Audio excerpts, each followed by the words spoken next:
Hi people, it's Archivist here and today I have a review for Diablo 3, Reaper of Souls.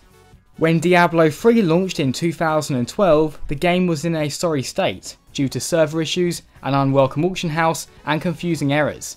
Luckily, Reaper of Souls had a much smoother launch, however simply having a game that works isn't enough. So the real question is, does the Reaper of Souls expansion add enough to the game to justify a purchase? Reaper of Souls begins with one of Blizzard's trademark ultra high quality cutscenes. Tyrael and Horadrim are attempting to hide away the Black Soulstone when the fallen angel Malthael steals it away. As the Nephilim, it is your job to hunt down Malthael, retrieve the Black Soulstone, and save the Land of Sanctuary. The action RPG genre is at a bit of a disadvantage when it comes to storytelling. With such a prominent focus on killing monsters, there simply isn't much time to establish a narrative. Despite this limitation, Blizzard have still managed to tell a compelling tale, bursting with detail. The most important narrative slices are told in the cutscenes, which have a great hand-drawn look to them. These serve to give relevance to the main events in the game and usually precede a boss fight. The story is also told through dialogue between the characters. There are important conversations that you have to listen to if you want to know what's going on, but if you want to learn some extra details about the events surrounding the game, there are also many side conversations to choose from. The final method of storytelling comes in the form of lore tapes, which you can listen to after defeating a new enemy type or finding a tome on the ground. As for the main villain Malthael, I thought he was a much more interesting character than Diablo.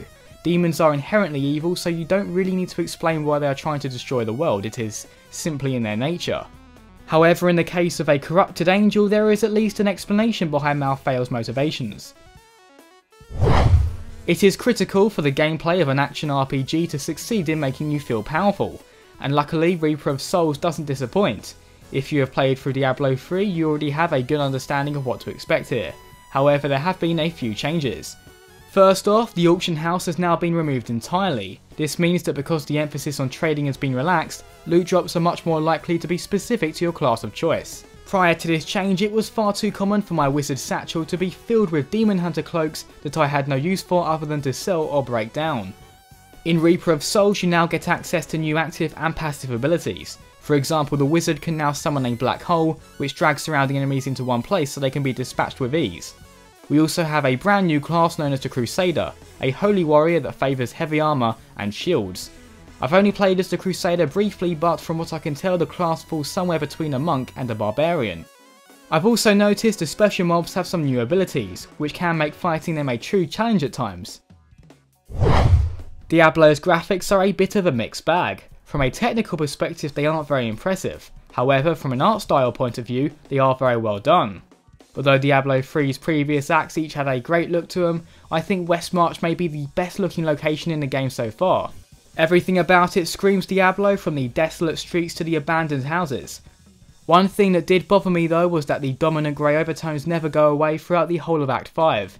It's good for setting the mood sure, but it does get a bit repetitive by the end. Finally, with regards to graphics, I was a bit disappointed to see there were no improvements made to the character models, which still look blocky and lacking in texture detail. The lasting appeal of Reaper of Souls depends greatly on how much you enjoy killing monsters and finding loot. If these fundamental mechanics appeal to you as they do to me, then Adventure Mode is going to resonate with you in a big way.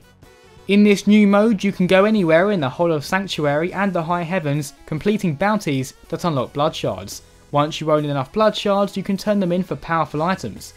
Adventure Mode is perfect for powering up a character without having to endure the same story points over and over again. The ability to switch between acts after each mission also helps the game feel varied. It's also now possible to select which difficulty you want to tackle rather than having to conquer each one individually. By fighting on high difficulty levels you gain access to better loot and gain experience at a faster rate. However, as a compromise, enemies have more health and do more damage. In conclusion, the Reaper of Souls expansion is an excellent addition to the existing Diablo 3 experience. However, the question you should ask yourself before making the purchase is, what am I buying it for? If you're someone who just wants to play through Act 5, I don't think this expansion offers you enough considering the price point. However, if you plan on taking advantage of all the new features to their fullest, then I can definitely recommend Reaper of Souls. I award Diablo 3 Reaper of Souls for PC an 8 out of 10.